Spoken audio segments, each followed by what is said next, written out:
rendido a los pies de nuestro Señor Jesucristo. Y así el tiempo con el hermano que va a traer el mensaje, hermanos. Aquí está mi puesto. La palabra del Señor dice que la oración eficaz del justo puede mucho. Amén. Y me atrevo a preguntar cuántos han sentido la presencia del Señor. Amén. Aleluya. Creo que estamos unidos porque un solo Espíritu nos une, porque somos un cuerpo de Cristo Jesús. Tenemos algo en común y esto es el Espíritu Santo.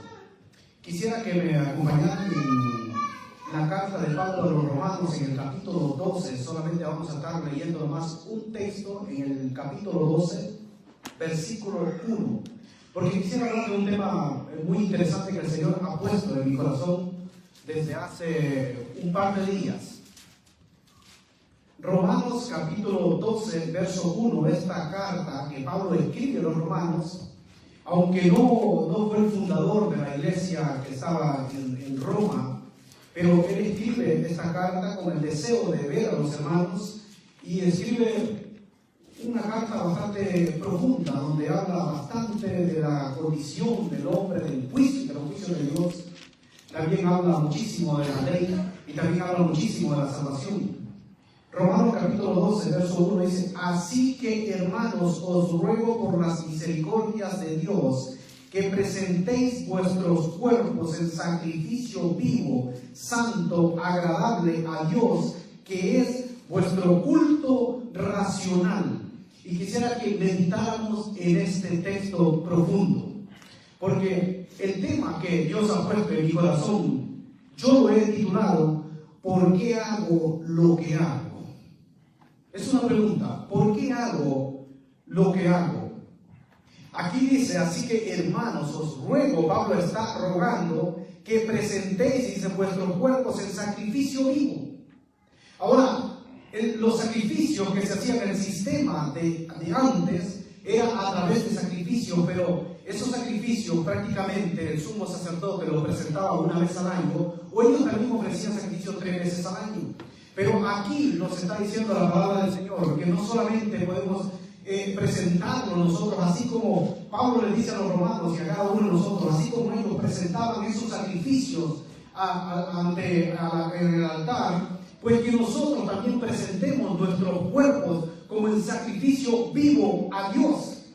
Porque así como nuestros cuerpos es un instrumento, Dios quiere que nosotros nos presentemos ante Él como sacrificio vivo. Es decir, cuando Cristo hablaba, utilizaba el instrumento, utilizaba la boca para hablar. Cuando el Señor Jesucristo se transportaba de un lugar a otro, que Él no paraba, pues utilizaba los pies. El Señor Jesucristo, cuando incluso sanó al enfermo, utilizaba las manos. Es decir, nosotros somos instrumentos de Dios. Por eso nos dice la palabra del Señor que nos presentemos como sacrificio vivo, pero no solamente de vez en cuando, sino que siempre. Que nuestro culto es un culto racional. ¿Qué significa esto? Que lo que nosotros hacemos, lo hacemos porque sabemos lo que estamos haciendo. No hacemos las cosas por hacerlas sin saber en el fondo por qué estoy haciendo esto. Por eso he titulado este tema ¿por qué hago lo que hago? Porque las cosas del Señor, dice, Dios se manifiesta donde hay orden, no donde hay un desorden, sino que donde hay orden, porque nuestro culto es un culto racional. Significa que nosotros sabemos lo que estamos haciendo. Quisiera tocar en esta noche 8 doctrinas que nosotros practicamos. Por eso he titulado este tema, ¿por qué hago lo que hago? Cosas que nosotros creemos y practicamos. Yo sé que todos los que estamos aquí ya sabemos estas cosas, pero cuando alguien nos pregunta, porque a mí me han preguntado personas, incluso personas que se congregaron antes, cuando empezamos a hacer las reuniones, ¿y ustedes en qué creen? ¿Cuál es vuestra doctrina? Entonces nosotros debemos de estar preparados, como dice la palabra, estar preparados para presentar defensa con reverencia y mansedumbre a todo aquel que demande razón de la esperanza que hay en nosotros. Nosotros debemos de estar preparados. ¿Cómo responder a estas personas? ¿Y ustedes en qué creen? ¿Cuáles son vuestras creencias? Me preguntaba en una ocasión un amigo que él es católico, y me decía, ¿y cuáles es tu creencias? ¿En qué tú crees? Entonces yo he apuntado 8 doctrinas que vamos a estar viendo. 8 doctrinas. Y la primera doctrina que nosotros practicamos es la inspiración de las Escrituras. Como dice la palabra del Señor en 2 de Timoteo 3:16, que toda la Escritura es inspirada por Dios y útil para enseñar, para redarguir, para corregir, para instruir en justicia, a fin de que el hombre sea enteramente preparado para toda buena obra. Nosotros creemos y practicamos, deberíamos siempre practicar lo que dice toda la Escritura, porque es inspirada por Dios, tanto desde el Génesis hasta el amén del Apocalipsis. Nosotros la creemos que es palabra de Dios, que no es alguien que se inventó hacer un libro, sino que es la palabra de Dios, que nosotros no solamente que podemos experimentar la palabra de Dios en nuestras vidas, como contaba una anécdota en una ocasión. ¿Por qué nosotros creemos que las Escrituras es la palabra de Dios? Todo creyente está completamente seguro que las Escrituras es la palabra de Dios, porque ellas son las que dan testimonio de Cristo y ellas son las que nos han cambiado nuestra vida. Ellas nos han cambiado nuestra vida porque la palabra de Dios es poderosa. Contaba en una ocasión una anécdota de alguien que decía, bueno, ¿y cómo yo creo cómo sé que las Escrituras es la palabra del Señor? Y voy a presentar la anécdota. Una joven en una ocasión compró un libro, lo he dicho en otras ocasiones. Compró un libro para estudiar, un estudiante. Y cuando empezó a leer el libro, le pareció el libro más aburrido. Y eso pasa cuando alguien no ha tenido un encuentro con el Señor, que leyendo la palabra me arde los ojos, me duele la cabeza y me quedo dormido. Pero las Escrituras, Dios nos habla a través de su palabra. Nosotros le hablamos a través de la oración, como se le ha hecho en esta noche, porque sabemos que Él nos oye. Porque sabemos que Cristo tenemos a un Dios que se complace, que quiere bendecirnos. Entonces esta muchacha compró este libro y le pareció el libro más aburrido de la historia. Lo puso como tenía su librería. No quiso seguirlo leyendo. Al tiempo se va y encuentra a un hombre que estaba ahí, un muchacho que estaba ahí sentado tomándose un café. Y empezaron a atravesar una conversación. Y luego le pide el número de teléfono y el muchacho pues le da el número de teléfono y se empezaron a conocer. Y se fueron enamorando. Y se hicieron novios y terminaron casándose. Al tiempo esta joven se dio cuenta que con la persona que ella se había casado era el autor del libro. Y pasó a ser del libro más aburrido al libro favorito que ella tenía, al mejor libro porque conocía al autor. Eso nos pasa a cada uno de nosotros. Cuando no hemos tenido un encuentro con el Señor, pues nos parece la Biblia nos parece un libro aburrido. Como le dijo un señor que se estaba muriendo a mi papá, que en los últimos días y esa semana murió, aquí nos han venido a leer un libro de esto. Él no creía nada, mi papá le presentó el Evangelio, no quiso aceptar y dijo que no creía, y murió como a los 3 o 4 días. Y esta persona pues se murió, no creyendo en el Señor Jesucristo, cuando la palabra del Señor es palabra de vida eterna. Cuando nosotros conocemos al Señor, cuando tenemos ese encuentro con el Señor, vamos a sentir esa hambre de querer escudriñar la palabra, de querer conocer más al Dios de la Biblia. Toda la Escritura es inspirada por Dios. La palabra del Señor convierte el alma, porque la palabra del Señor es poderosa. ¿Qué utilizó el Padre? Su palabra, su esencia, Cristo Jesús. Cuando dijo, sea esto, y fue hecho. El Señor Jesucristo era la palabra encarnada. En el principio era ¿qué? El verbo. En el principio era la palabra. Y el verbo era con Dios y el verbo era Dios. Por eso aquel centurión, cuando vino a los pies del Señor Jesucristo, rogando por su criado que estaba enfermo, le dijo, no es necesario que tú vayas a mi casa. Yo doy órdenes y yo le digo a este y va, le digo a este haz esto y lo hace, porque yo soy un centurión romano. Pero sé que así como yo doy esas órdenes en el mundo natural, tú das una orden en el mundo espiritual y sé que mi criado sanará. No es necesario que tú vayas, solo di la palabra y mi criado sanará. A veces nosotros cuando oramos en nuestras oraciones privadas, podemos decirle al Señor, solo di la palabra, porque yo creo en ti, porque tengo fe en ti y sé que si es conforme a tu voluntad, tú lo vas a hacer. Solo basta una orden del cielo y todo cambia. Solo basta la orden del cielo para que Dios ponga su Espíritu Santo, porque el Espíritu Santo llama a la persona. Y si la persona le abre su corazón, Dios puede derretir el corazón más duro. Porque la palabra del Señor hace sabio al sensible. Todo fue creado por medio de su palabra. Entonces, esa es la primera doctrina que nosotros creemos, que toda la Escritura es inspirada por Dios. La segunda doctrina que nosotros creemos, que tenemos un Dios vivo y verdadero, un único Dios.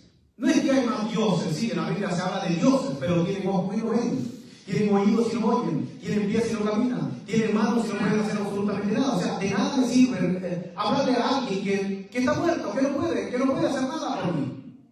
Hay muchísimos dioses, ídolos, pero no pueden cambiar a nadie. Incluso necesitan ayuda para que alguien los cambie. Pero nuestro Dios, Él los carga a nosotros. Porque tenemos un solo Dios. Un solo Dios aquí. Pues nosotros no somos politeístas, somos monoteístas, que tenemos un solo Dios. Porque hay un solo Dios, vivo y verdadero, como dijo. Voy a estar leyendo nomás unos versículos, porque el estudio es bastante amplio, pero lo voy a tratar de hacer en el tiempo. Rápidamente voy a estar leyendo los versículos que dijo el profeta Jeremías en el capítulo 10, verso 10. Dice: mas Jehová es el Dios verdadero, Él es Dios vivo y Rey eterno. A su ira tiembla la tierra y las naciones no pueden sufrir su indignación. Y cuando el Señor Jesucristo está hablando al Padre en el capítulo 17, verso 3 de Juan, le dice: y esta es la vida eterna, que te conozcan a ti, el único Dios vivo y verdadero. La vida eterna, que conocer al Padre. ¿Y cómo podemos conocer al Padre? A través del Hijo. Si conocemos al Hijo, conocemos al Padre. El que me ha visto a mí, dijo el Señor Jesucristo, ha visto al Padre. Tenemos un solo Dios, vivo y verdadero. Segunda doctrina. Tercera doctrina, de la deidad del Señor Jesucristo. Esa es la tercera doctrina que nosotros creemos y practicamos. Porque el Señor Jesucristo, ¿quién es el Señor Jesucristo? Dice Hebreos 13:8, creo que es 13:8, que dice que Jesucristo es el mismo ayer, hoy y por los siglos. ¿Qué significa esto? ¿Quién es el Señor Jesucristo? El Señor Jesucristo es Emmanuel. El Señor Jesucristo es Dios, Dios mismo. Nadie creó al Señor Jesucristo. No es un ser creado como algunos, una secta que es tremenda herejía, decir que el Señor Jesucristo es un ser creado. Dice la palabra del Señor: en el principio creó ¿quién? Dios, el cielo y la tierra. Pero dice también en Juan: en el principio el verbo era con Dios. Dice en la carta de Pablo a los colosenses, creo que está en Colosenses, que dice que todo fue creado por Él y para Él. Es decir, ¿quién creó? ¿El Hijo o el Padre? Los dos, porque el Padre estaba utilizando su misma esencia. El Señor Jesucristo es eterno. El Señor Jesucristo, nosotros encontramos en todas las Escrituras, aparece el Señor Jesucristo, la deidad del Señor Jesucristo, de un ser divino eterno, que nadie le dio vida, sino que Él es la vida en sí misma. Esa es la tercera doctrina. ¿Cuál es la cuarta doctrina que nosotros practicamos y creemos? En la salvación del hombre. El hombre es un ser caído, pecó contra Dios, desobedeció a Dios. Dios lo expulsa del huerto del Edén, rompió esa comunión que tenía con Dios y quedó como un barco a la deriva. Dice la palabra del Señor que el pecado entró ¿por quién? Por un hombre. Y por el pecado entró la muerte.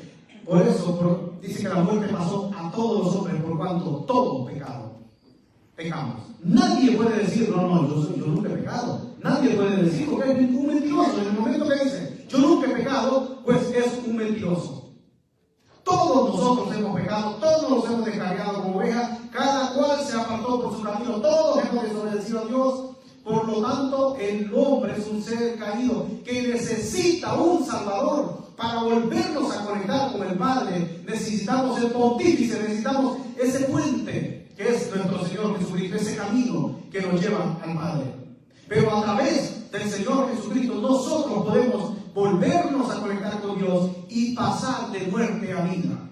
Porque cuando el hombre se desconectó, espiritualmente quedó muerto. Porque se desconectó de la fuente de vida.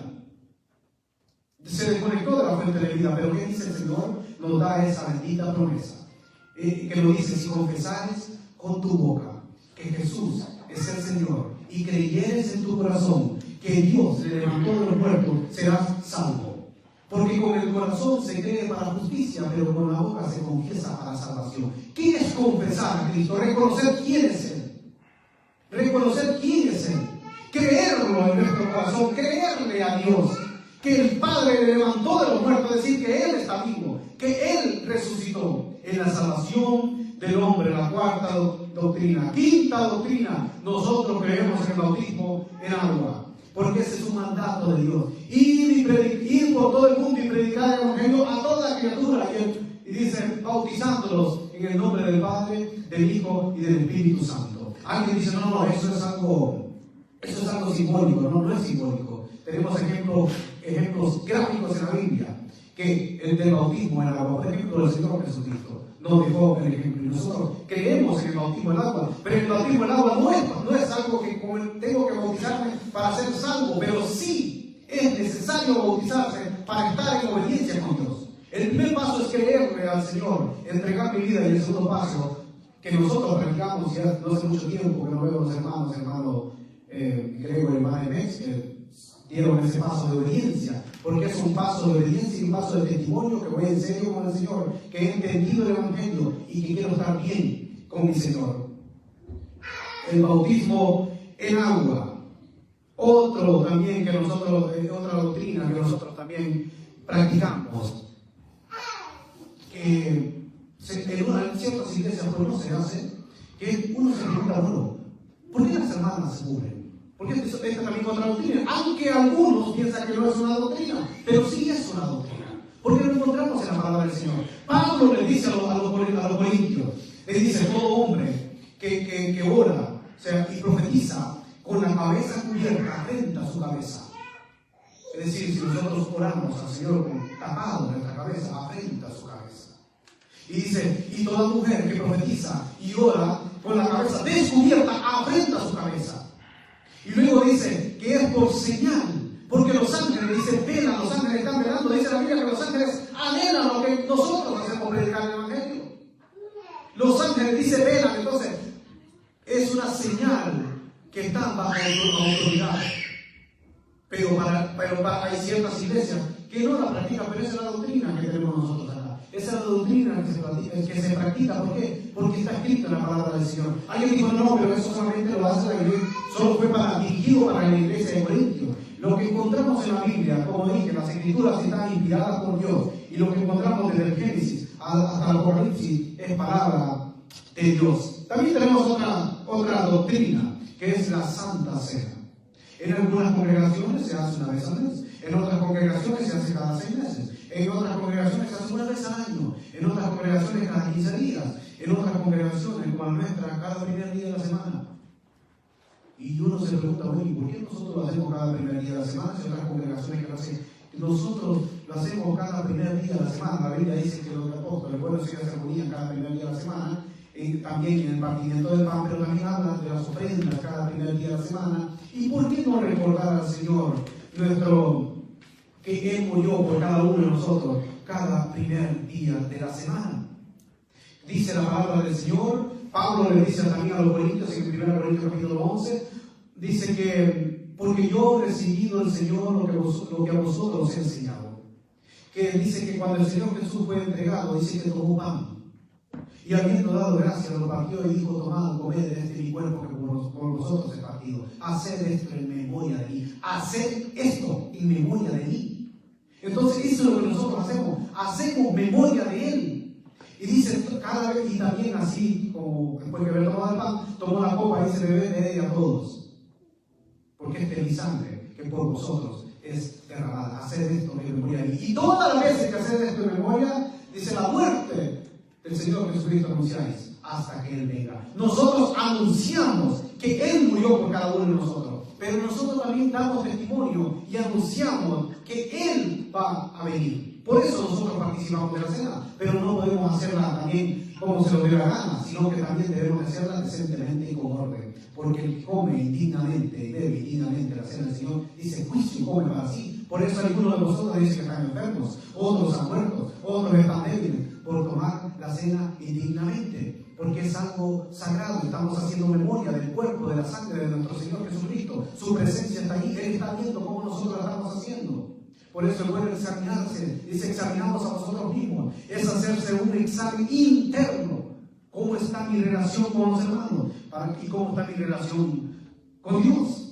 Y luego tengo la libertad, esa invitación de la comunión, de poder participar de la Santa Cena del Señor. Y cuando hacemos la Santa Cena del Señor, y también voy a tocar otro texto, cuando nosotros practicamos la Santa Cena del Señor, también se hacen lo que es las ofrendas.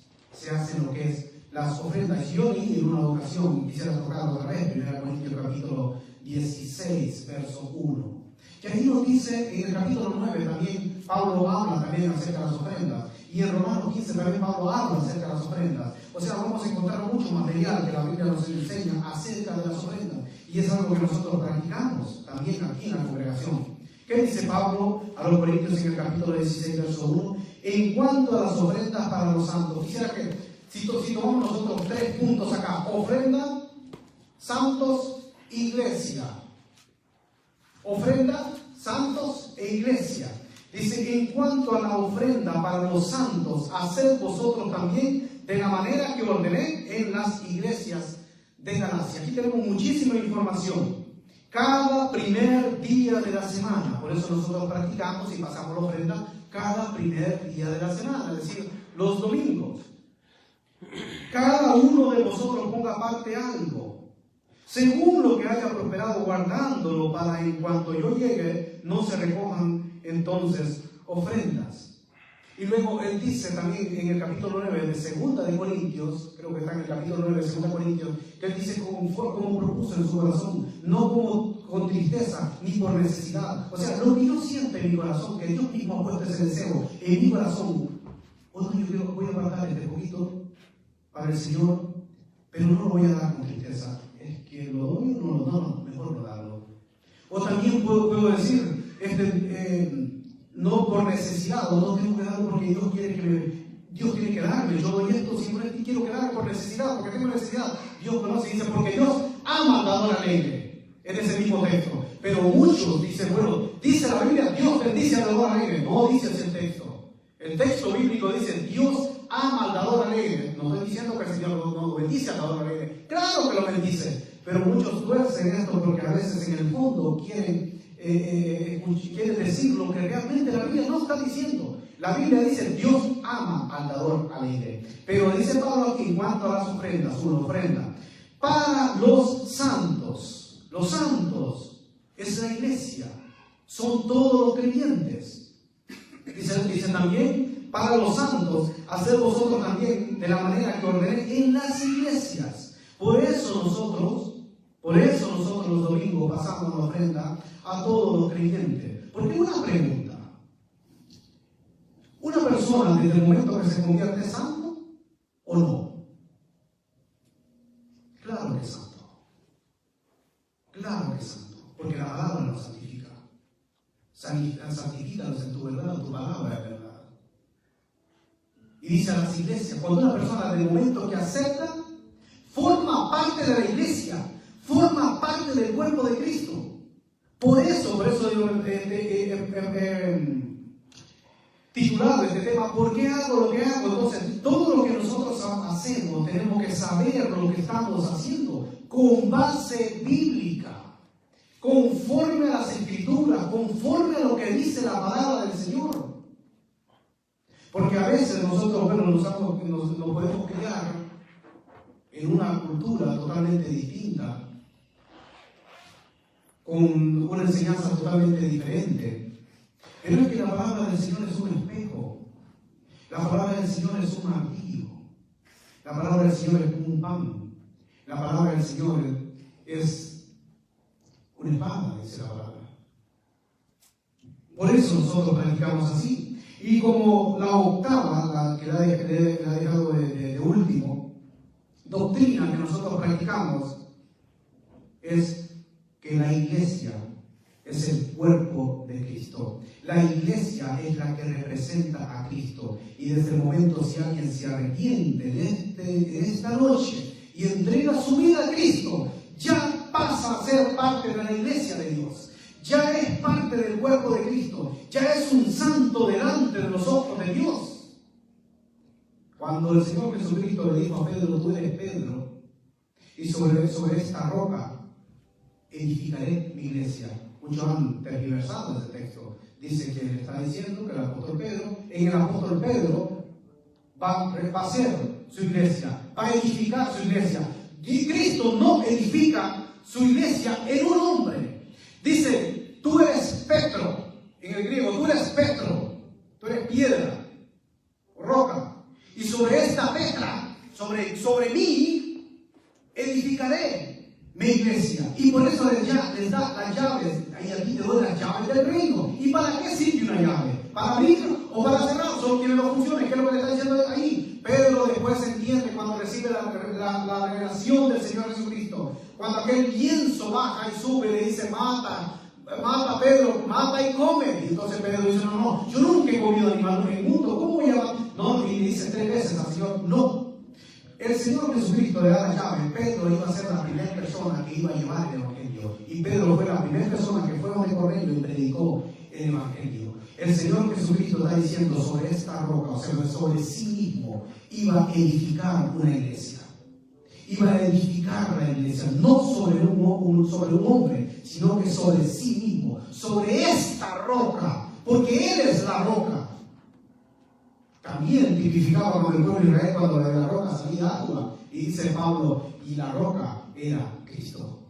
También ahí mismo en Corintios. Entonces vemos que la edificación de la iglesia, cuando Dios hizo la creación, la creó instantáneamente. Fue así la creación, sea esto y fue hecho. Pero la iglesia es diferente, la está edificando. Poco a poco la iglesia la está edificando. La pregunta es, ¿cómo estamos nosotros como iglesia? ¿Nos está edificando el Señor? ¿Cómo estamos con la alabanza? Porque dice la palabra del Señor que de una fuente de agua no puede salir agua dulce y agua salada. Aquí nosotros le cantamos, aquí nosotros le adoramos. Pues a Dios. Pero lamentablemente a veces tenemos que ver y escuchar hermanos, incluso que predican la palabra del Señor, cantando canciones del mundo, y después alabando a Dios. Pero ¿cómo es eso? No podemos estar con un pie adentro y un pie afuera. Dice la palabra del Señor que o eres caliente o eres frío, porque la tibieza le causa náuseas al Señor. Dice, por cuanto eres frío te vomitaré de mi boca. Es algo que no tiene y lo vomita. O sea, no podemos estar imitando al mundo. El mundo tiene que imitarnos a nosotros. Cuando nosotros le cantamos, todo que alabanza es lo que glorifica a Dios. No podemos estar cantándole al mundo y después ir a alabar al Señor. Con la misma boca que alabamos al mundo, alabamos al Señor. Y eso causa tristeza. Por eso, aquí nosotros le alabamos. ¿Por qué nosotros cantamos? ¿Por qué hacemos lo que hacemos? El Señor a la iglesia la va edificando. Es algo progresivo, pero Dios mismo la está capacitando. Y por eso Él le ha dado dones a toda la iglesia.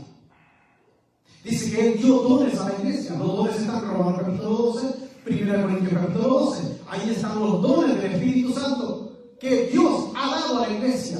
Cada uno de nosotros mínimo tiene un don. Por lo tanto debemos de ponerlo al servicio. Porque la iglesia, dice la palabra del Señor, que va creciendo conforme al don que Dios le ha dado a cada uno. Entonces nosotros vamos creciendo juntamente como un cuerpo según el don que nos ha dado. Por lo tanto, si todavía no sabemos cuál es nuestro don, nosotros debemos de orar al Señor y que nos muestre, que nos dé claridad, que nos dé visión. ¿Cuál es nuestro don? ¿Cuál es el don que yo tengo para servir al Señor? Porque las cosas de antes, las cosas de gran valor se enterraban bajo tierra, pero las cosas en la Biblia, las cosas de gran valor, es para que nosotros las pongamos al servicio. Y cuánto me alegra que mi hermano Nilsson, dirigiendo, tenemos al hermano Rafael, también que predica la palabra del Señor. Tenemos también el apoyo de nuestro hermano Samuel, y tenemos también a nuestro hermano José, que también, pues, el próximo jueves estará también aquí al frente, porque eso es lo que el Señor quiere. Y en esta iglesia que trabajemos en equipo, porque somos un cuerpo. que nos apoyemos unos a otros, que seamos una piña, porque somos el cuerpo de Cristo y Cristo nos va edificando. Y la iglesia al final, pues lo vamos a ver en las bodas del Cordero. Y qué bonito será ese día. Ese día cuando ya alcancemos lo que es la perfección total, donde nos vamos a encontrar con el Señor Jesucristo, donde se van a producir las bodas del Cordero y estaremos, porque Él es el esposo, la iglesia es su amada, por eso la cuida, la ama, la sustenta y dio su vida por la iglesia. Y cada vez que se arrepiente alguien, dice que hay gozo en los cielos, hay un gozo tremendo en los cielos y en la tierra, cuando un pecador se arrepiente porque sabe que ha pasado de muerte a vida y forma parte de la iglesia. Es como cuando un hijo nos nace, cuando el niño nace, es una alegría para la familia. Eso pasa en el mundo espiritual, eso pasa en el cielo, cuando un pecador se arrepiente en esta tierra. Esas son las doctrinas 8 que yo he apuntado, que debemos de saber lo que nosotros practicamos, lo que nosotros creemos y por qué hacemos lo que hacemos. Hay hermanos que han confundido la doctrina con otras cosas que se hacen en la iglesia. Por ejemplo, hay hermanos que cantan y aplauden. No es una doctrina, pero están bendiciendo, están alegres. Es una norma que se ponen. Hay otros hermanos, hermanas que ayunan. ¿Es una doctrina? No es una doctrina. Es que la doctrina es sí o sí que tengo que predicar porque es una doctrina. Pero esto no es una doctrina. Pero si un hermano quiere ayunar, pues no es ningún pecado. Lo puede hacer, puede ayunar al Señor. Pero dice la palabra del Señor, lávate tu rostro. O sea, es decir, que nadie se entere de lo que uno hace. Porque son cosas privadas, son cosas íntimas, cosas que tenemos con el Señor. También el diezmo. Hay personas que dicen, no, es el diezmo, y pedir, pero la Biblia nos enseña que el diezmo era para el pueblo de Israel. Nosotros estamos en el tiempo de la gracia, para la iglesia. Ahora si alguien dice, no, yo quiero dar el diezmo, pues nadie le prohíbe. Pero la Biblia nos habla de ofrenda. Pero también hay gente que ha convertido el diezmo en una doctrina. No es una doctrina. Hay doctrinas que la doctrina la tenemos que hacerla sí o sí. Pero cuando no es una doctrina, nadie me puede decir tienen que hacerlo porque no es una doctrina. No es una doctrina. Por eso, nosotros debemos de saber lo que hacemos y saberlo también explicarlo. Nuestra relación con Dios es algo que nosotros tuvimos desde que el momento que Él vino a buscarnos en esta tierra. Por lo tanto, hermanos, el Señor ha puesto esto en mi corazón y quería traer este mensaje aquí a la iglesia. ¿Por qué hago lo que hago? Es una pregunta que cada uno de nosotros se puede hacer, le puede hablar nos podemos hablar a nosotros mismos, a nuestra alma, como el mensaje que predicaba el hermano el domingo. ¿Por qué hago lo que hago? ¿Creemos en la inspiración de las Escrituras? Claro que sí. ¿Creemos que hay un único Dios vivo y verdadero? Pues claro que sí. ¿Creemos en la deidad del Señor Jesucristo? Que no fue creado por alguien, que no fue creado por otro Dios. Él es Dios, siempre ha sido Dios. Claro que sí. Creemos en la Santa Cena, en lo que practicamos, sabemos lo que estamos haciendo. En el bautismo en agua sabemos que es un mandato de Dios. En la iglesia sabemos que es el cuerpo de Cristo. Por lo tanto, porque nosotros nos vamos a encontrar con personas que nos van a preguntar, oye, ¿y cuál es su creencia? ¿Qué tú crees? ¿Qué ustedes creen? ¿Qué ustedes practican? Entonces nosotros debemos de saber estos puntos para saber también explicarlo y darle siempre gloria a Dios. El Señor bendiga y nuestro hermano Jesús pues continúa.